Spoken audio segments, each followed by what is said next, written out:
Sige na. Pogi. Sige na. Ito, bagong repace to itong rotor disc. Pagka nagpa-repace ng rotor disc, obligado magpapalit kayo ng brake pad. Although ito makapal pa. So bakit magpapalit ng brake pad? Bakit kailangan? Dahil makapal pa naman. So ganito po kasi yan. Ito kasi kaya pinare-repace kasi nagkakaroon siya ng kanal. So itong brake pad, kung makita nyo, ayan, may mga kanal na rin. So hindi mo siya pwedeng ibalik kahit makapal to. Ang tendency kasi nito, magkakaroon ulit ng kanal yung rotor disc pag binalik mo itong luma. So obligado magpalit na rin ng brake pad.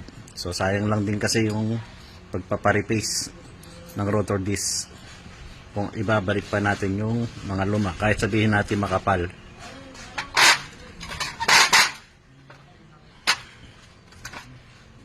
Ito yung sa likod, makita nyo makinis, walang kanal, yun lang nasa harap. Ganyan po pagka nagpa-repace kayo ng mga rotor disc ng mga sasakyan, kahit sabihin nyo makapal pa yung ano nyo, yung brake pad katulad nito, ayan, pero may kanal na.